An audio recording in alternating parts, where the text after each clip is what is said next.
I call myself a free thinker, and I think in today's world that's defined as an anarchist. Definitely. Anarchist is someone who recognizes the so-called divinity of the individual, but that divinity takes place in a social context. Anarchy has a lot to do with imagination and playfulness and creativity and intuition. It's in the blood of everybody. Because everybody wants to be free, wants to be powerful, wants to encourage the power of everyone, wants to be educated, wants to like each other. I mean, that's what anarchism is.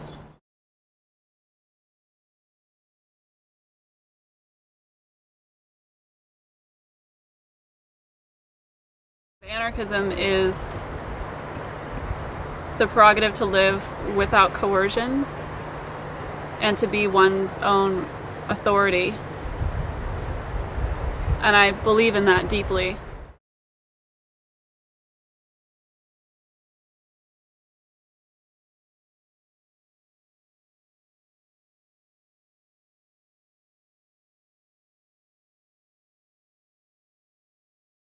Never mind the Webster's Dictionary or the Random House Dictionary definition.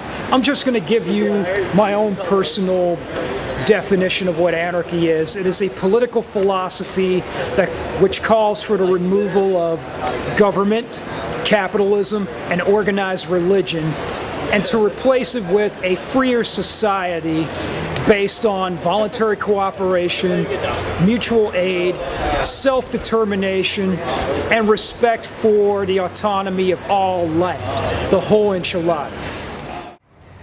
The way I define anarchy is love, basically, acting out of the heart and acting genuine and basically being an animal, pretty much. And I think that I have a really optimistic view of anarchy, that people are cooperative by nature and that it will come naturally to us if we get the opportunity. I believe that anarchism is essentially a biological impulse, that it does come from the human impulse to work with other people, to live in harmony with them. Well, maybe not harmony, but to interact with other people in a social context while recognizing the uniqueness of the individual. I believe in a world eventually that has no government, no state, no authority, and is composed of individuals arranging their cooperative life wherever they may be, without money, without authority, but with friends involved in mutual aid and cooperation. Well, I think it's a willingness to look at history with an open mind, and it seems to me, growing up, it's just like going through the American educational system and like what actually occurred to what is actually conveyed. There's great disparity, a huge gap, a void in between them. Well, I believe that people should be empowered to live their lives in a cooperative way with other people, without coercion and hierarchy, and that's the best way to do things. You see, when I was in school, I never even knew that anarchism existed as a political philosophy at all. They taught us about, democracy, and they taught us about communism, but they never taught us anything about anarchism. Anarchism is something that you can live. You don't have to wait for a revolution. You can practice it in your lifestyle, right? By not accumulating things, by relating to other people. It's a way of life. I work toward changing things, right? But even if they don't change, that I've had this rewarding experience in my life. Well, I think one of the problems that we have as humans is we mistake symbols for realities. We get really hung up on the symbols and we neglect the realities. And this is something that's very common in religion, but it's also common in politics. It's very common in religion and politics. Anarchism is a word, and it represents, for me, a value system, a set of principles and guidelines for organizing at community levels that anarchism points us in a certain direction to think about criticizing and dismantling society. We have to start thinking about dismantling this enormous structure. I like the word anarchism because it's a body of thought and ideas and histories. I think the idea of anarchism is very frightening to people, and of course it depends on what they think the word means. And I think if they understand that it's simply no government, no, overseeing authority beyond the group itself, I think that is terrifying anyway to most people. I think the fundamentals of anarchism are something that most people can deeply relate to. But the term anarchism has been represented in the media in such a way that's very alienating for most people. Civilization is layer upon layer of control, and humanity got along quite well without these controls for most of our existence. Now we have this certain kind of civilization which has evolved into this certain kind of capitalism, and most people believe this must be the only way. It's what exists today. That's very interesting. Marxism and anarchism for me are more of metaphors than anything else. Marxism I would understand as an attempt to understand the society, the structure of the society we live in, so as to make informed predictions and to act with greater effect. Anarchism, on the other hand, would be an attempt to imagine a better society and to prefigure this better society by beginning to live this and taste this and experience this better society in the here and now. So anarchism is a field of prefigurative experiment, where Marxism is a field of structural analysis. And they're like two hands, really. It's in order to carry the task of social transformation and social revolution, we need both of them. We need a synthesis between what is best in anarchism as a prefigurative attempt of building the new in the shell of the old, and Marxism as an intellectual attempt to theorize in a very understandable and responsible way the reality that we live in. And in that hand, this is the metaphor of two hands that need each other. People like the Haymarket anarchists, people like the industrial workers of the world, or the Wobblies, and people like Zapatistas, they did it before us. They took this idea of fusion between anarchism and Marxism as a peculiar brand of socialism very seriously, and they died for it.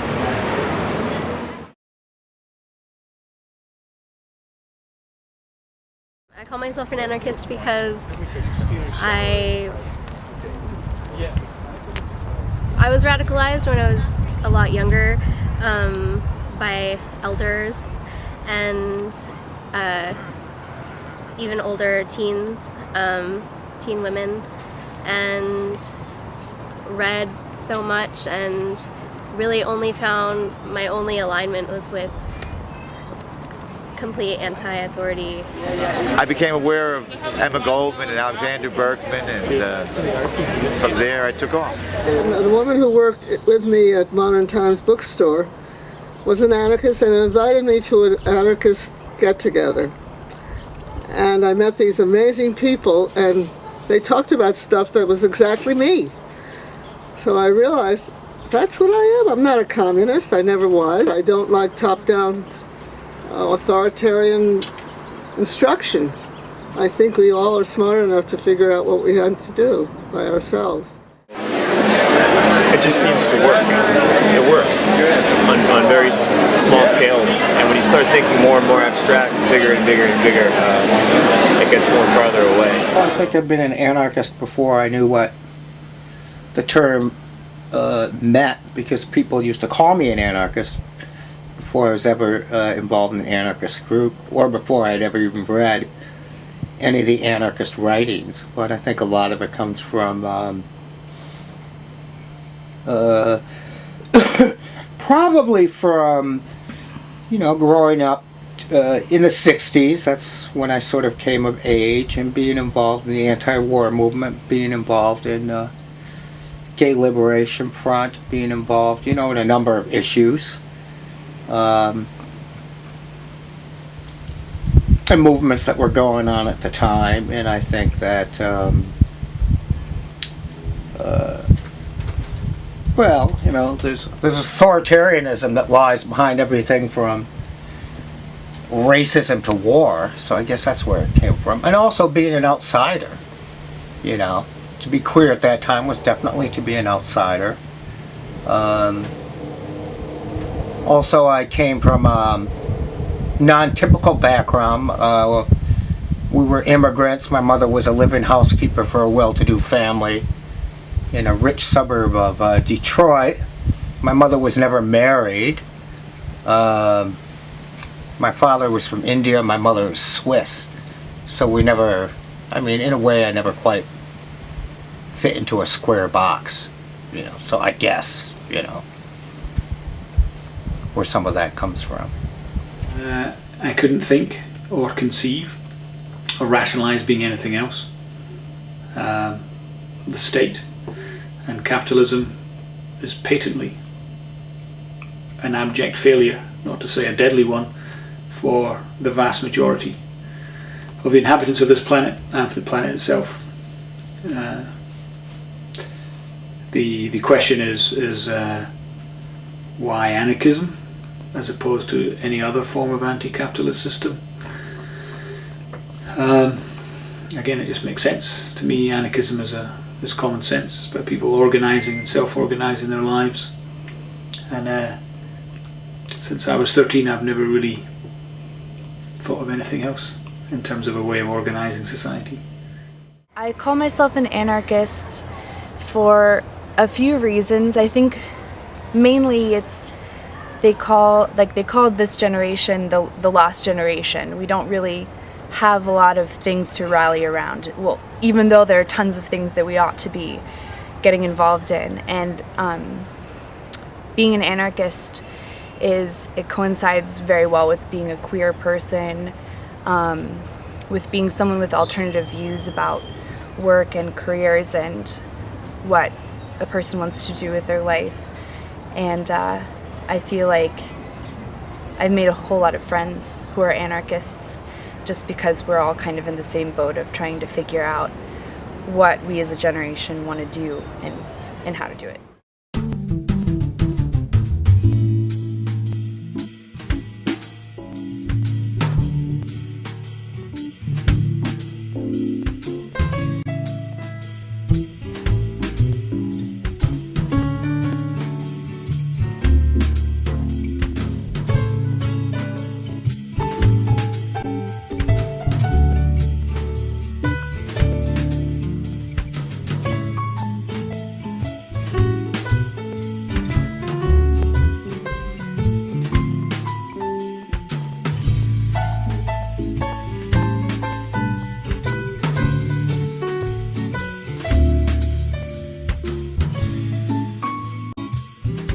It's a place not just for the anarchist community to come together, find books, and meet other people, but that it's a really important outreach for folks who maybe come to visit the Haight. You know, we're conveniently located right on Haight Street now. Center of the tourist industry in San Francisco, and we get quite a few people who are tourists who see our shop, think it's quaint, maybe it's a survival from a time which in fact we're not surviving from. We weren't there in the 60s. And they come in, and I think they are exposed to books and ideas that they may not find otherwise, especially in the the towns that they've come from around the U.S. to visit San Francisco. So I think the bookstore serves that function of bringing people into anarchism, even if it doesn't make them anarchists. It exposes them. It gives them an avenue of entry into anarchist ideas. I mean, we've been doing this for 33 years now as an all-volunteer collective. And that's one of the reasons we're still in existence, is that people were committed to getting these ideas out there and running a bookshop, and people were willing to do the work. They took the responsibility, because that is so much of what anarchism and this bookshop is based on. Is, you can have lots of people show up and say they like the idea and they'll show up to meetings. But if you don't have people willing to take the responsibility to do the work, nothing happens. Anarchism does equal work, regardless of what the play anarchists would like to believe. Yeah, and I think it's important to have a physical presence. I mean, we don't just sell anarchist books, we sell other kinds of reading materials, but it's a physical space you can go to. And probably given what's happened to places like this, because they're becoming rarer and rarer, independent bookstores, have been going out of business right and left. I think it's important to have a physical presence. Not all of us are in cyberspace. And our whole culture, it's not just independent booksellers, our whole culture is geared toward this globalization of everything. And everything becomes the same. You go from one town to the other and it's the same goddamn place. And bookstores are certainly the same. On one hand, it would be nice to get paid for sitting behind this desk, but on the other hand, I think that one of the reasons that this bookstore's been around for so long is that we all volunteer, and all the money just goes back into maintaining the store.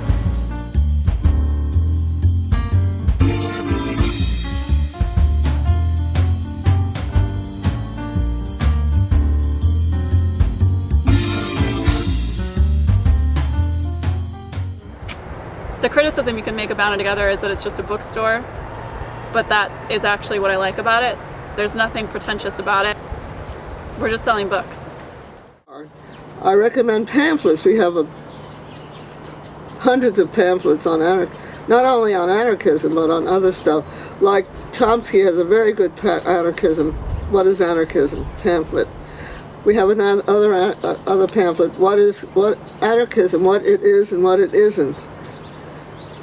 For women, I often recommend Emma Goldman's stuff because her Living My Life is a fantastic introduction to anarchism. People's Guide to History by Howard Zinn. He's over here. It's a good one.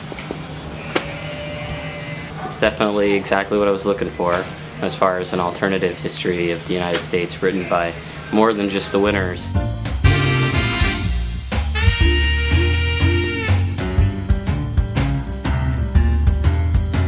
The question a lot of people have for me is, in a future society, how can we do things anarchistically, without authority? And we provide an example of that. Not only that, but nobody gets paid here. We don't have the money incentive, and yet this place is still going. It's been here for longer than I've been alive. There's something to be said for that. So it's a place where you can point to and say, well, look, the bookstore, it's still going. It's still running. Maybe not always perfectly, and not always that smooth, but we pay our rent. We get the job done. And I think that's important. I think it's important to have models. You can tell people that the state is not a necessary evil. You can tell people we're better off doing things ourselves, but unless you provide examples, it's meaningless.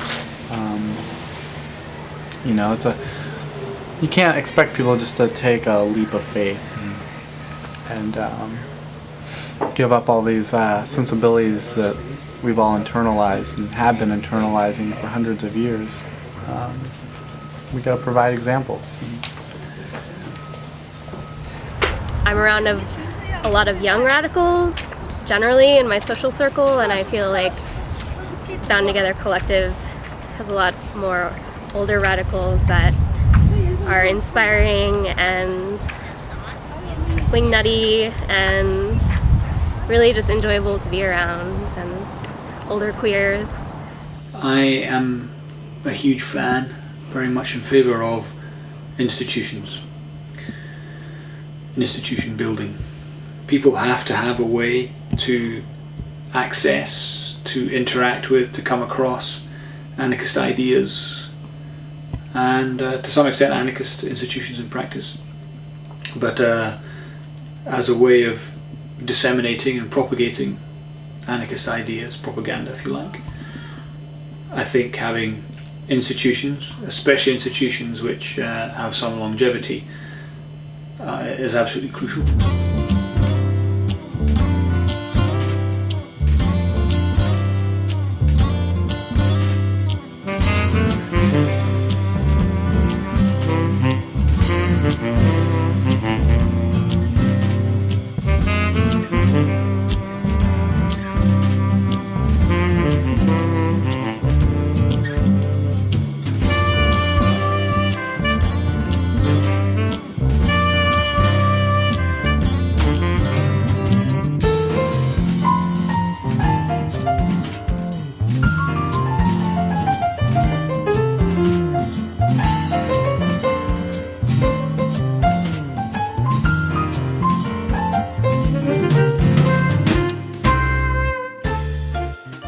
first started actually sort of in commemoration of our 20th birthday, Bound Together's 20th birthday. And so we did the first one was in 1996, and it was very successful. And so we've just been doing it every year since, and then in the last 3 years it was expanded to 2 days. So it's become, a fairly large event. And it's not just a book fair. It seems like people come to it also because it's almost like a grand reunion for a lot of people. Not only in the Bay Area, but people up and down the coast that come to it. What I find encouraging here is the fact that they're no longer looking at the icons in the anarchist movement. I didn't hear anybody mention Emma Goldman, right? And it's encouraging to see that they're moving away from icons, from leaders, from heroes and heroines into more of the nitty-gritty of how you have to organize people to get them out. That you start with a small group and then you fan out into larger groups. I think that was the message that I'm going to take back with me. For me, it's inspiring. It's very inspiring.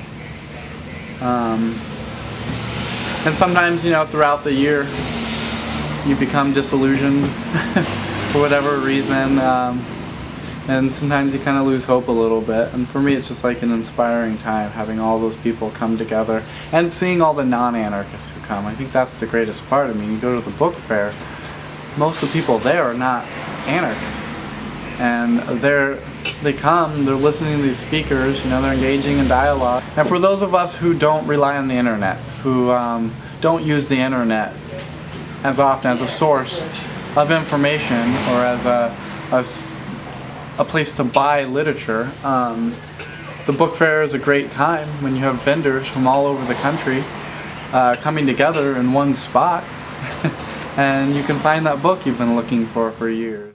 The book fair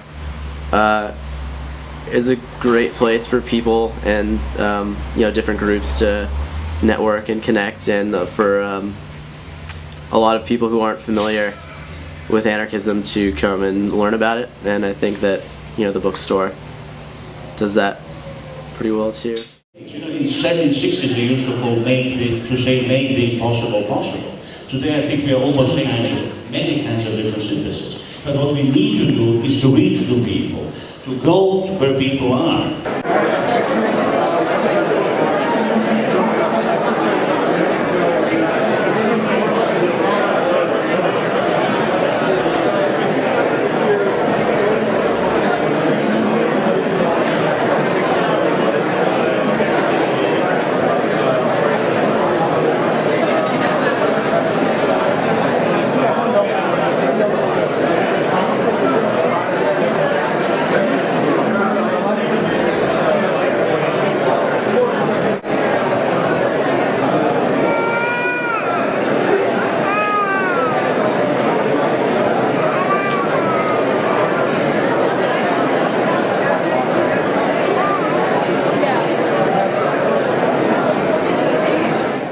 The American Indian movement here in San Francisco, and we're at the book fair. We had an interest in the book fair because, as people imagine and explore different ways of organizing society, because of all of the current society's failures. I think many of the answers can be found by reflecting upon traditional Indian cultures. Lots of ways of organizing society without prisons, without mental institutions, without ways of organizing a thriving society that have nothing to do with the use of force. These are These are, sometimes seem like lofty ideals that are talked about by political theorists and academics, but in fact they are very familiar to most Indian people when we talk about our traditional forms of organizing ourselves. We tend to get a lot of interest from the anarchist community. When they look for these answers outside of technology, when they look for answers outside of modern European governments. And so we wanted to come and bring our voice to the table and talk about what we know, maybe share some ideas, and try to figure out how we can all move forward as an entire world, as this huge diverse culture that we find ourselves in.